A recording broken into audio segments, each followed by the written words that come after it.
I want to talk to you about a topic that we've all heard about, and some of us may have experienced: unemployment. Often when you hear or read about unemployment, it's in terms of gravity, of numbers and statistics. I want to put a face on unemployment.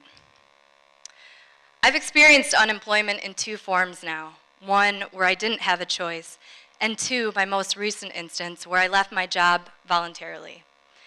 In both cases, the resulting need was the same. I needed to figure out what was going to get me up in the morning.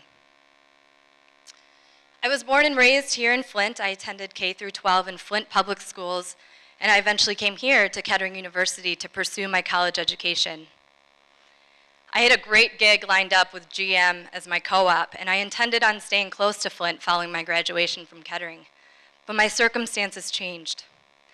At the time, that change in circumstance, that wrench in my plans, really felt like the end of the world. But what it turned out to be is what I now consider a blessing. As a co-op in GM's marketing department, my whole future was riding on working for the company and climbing the ranks. Add to that my coinciding dream of a marriage and kids by my mid-20s. And I know this because as I was rummaging through my old room a few years ago, I found my documented 5-year plan. Going into my last semester, the imposed hiring freeze at GM changed everything for me. I was so devastated, disappointed, and I got my first real taste of adulthood. I was lost. After a few months of lamenting my loss, biding my time, earning minimum wage as a receptionist at a local salon, I decided that if I was ever going to get myself out of this rut, something had to drastically change. Always having a strong curiosity for what it would be like to live in a big city, I bought a round-trip plane ticket with a 1-month return to New York City. After just 2 weeks of being in New York, I landed a job with a very small social media research startup company, and I canceled my flight home. Over the next few years, my small company started to grow at a very rapid pace and was eventually acquired by a major media conglomerate.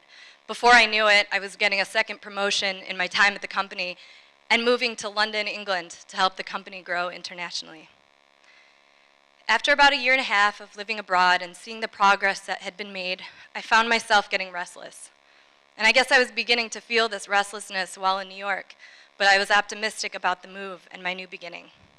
However, once the dust settled in London, my job just had that same very robotic feel to it. I enjoyed the thrill of training and getting things set up, but once that was no longer really needed and everything was fairly situated, I was left with a reality that I'd kind of just ignored for too long, which was that I'd gained more of an interest in the application of the subject matter that I was studying, and I became a lot less interested in the art of number crunching and data extrapolation that had really become my identity as an analyst. I'd been going through the motions for so long that my attention was quickly waning. You know, job security, decent-sized paycheck, traveling to multiple countries, it couldn't even disguise the truth that I was just no longer happy or fulfilled in my work. I got to the point where it was literally just harder and harder to wake up in the morning.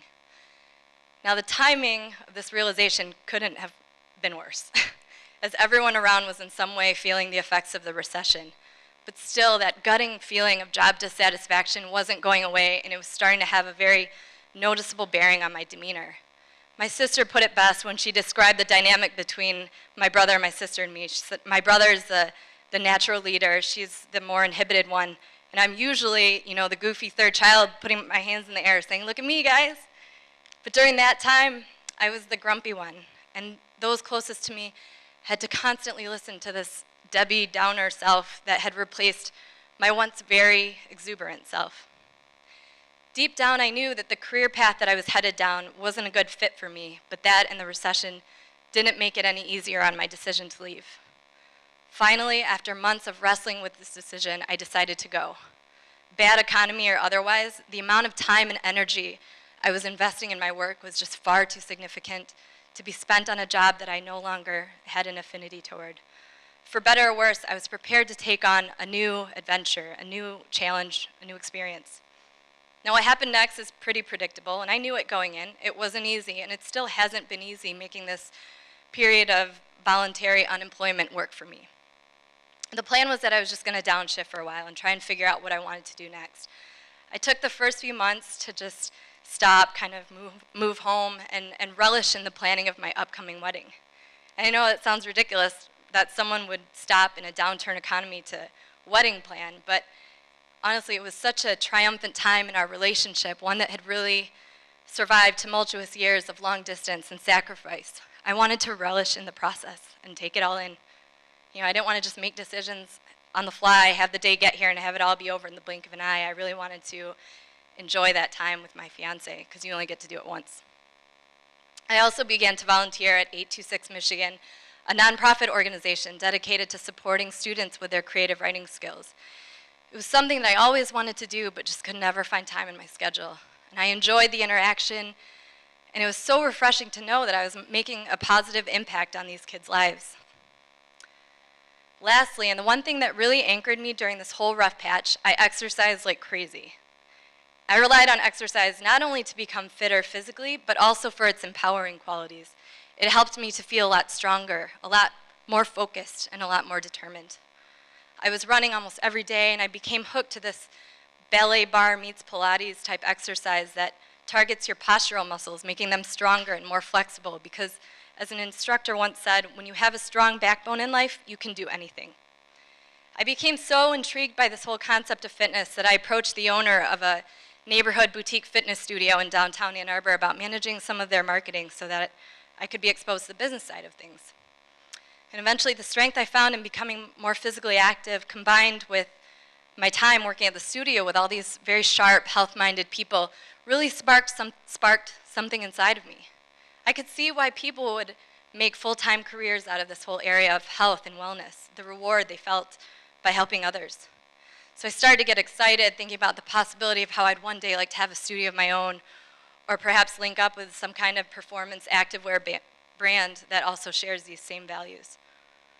But first, I knew that if I was going to gain any kind of industry credibility, I should probably get certified in something. So I did some research, and I found that STOT Pilates is very well recognized worldwide. And not only that, but Pilates in general is just a great basis from which to work in any fitness capacity, and it's something you can do all your life. And so I enrolled in the year-long course.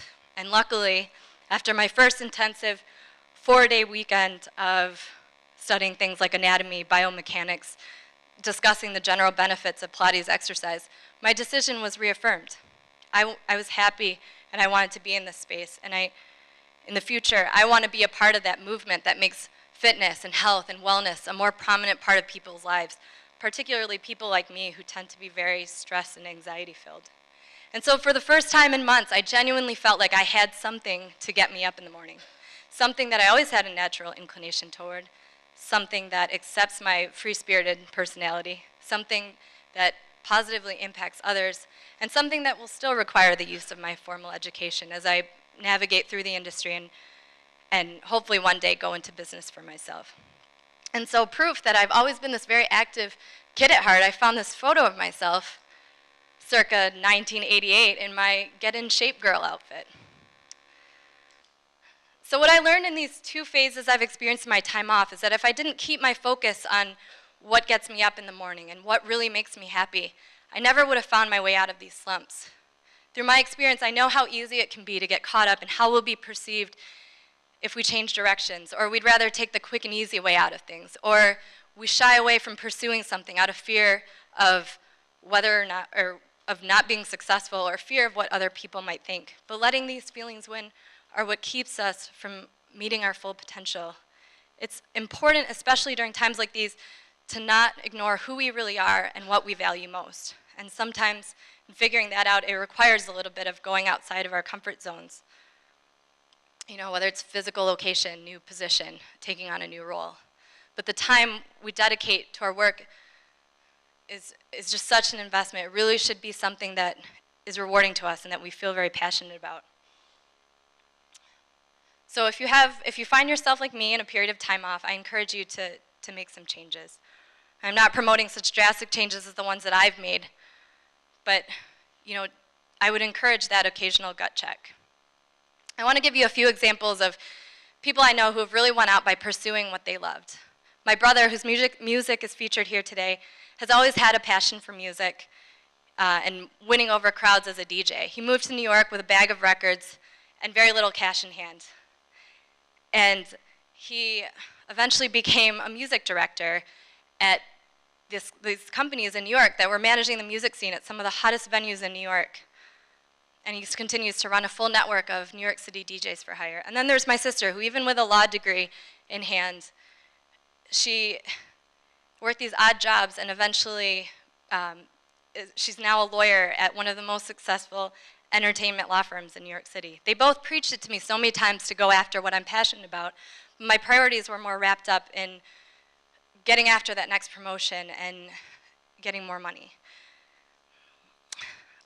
I opened Twitter up one day, and the Reverend Ron said that holding on to difficult mates or jobs makes you strong, but often letting go shows you're very strong. I read that and I thought to myself, you know what, I am strong and I'm going to get through this. Sometimes these ruts just take some time, but it's important to remember that the opportunities in this world are limitless, and there's no harm in stepping back every once in a while to recalibrate and make sure that we're on path with the one that really suits us.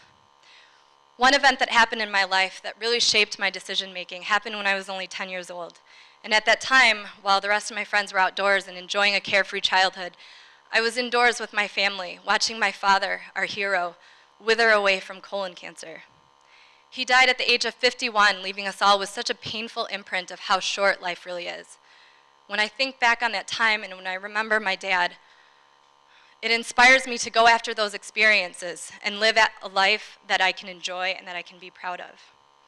Apparently, when I left my job in London, my former boss told some colleagues that I ruined my life the day that I left the company. And I thought to myself, you know, quite the contrary. I feel as though I reclaimed my life the day that I left the company because I made an active choice to go after what makes me happy and what makes me want to get up in the morning. So I just want to leave you with one quick final thought. I was in Palo Alto this summer, running through Stanford University's campus, and I was drawn in by their memorial church. And I was like the only one inside. There was this beautiful music playing overhead.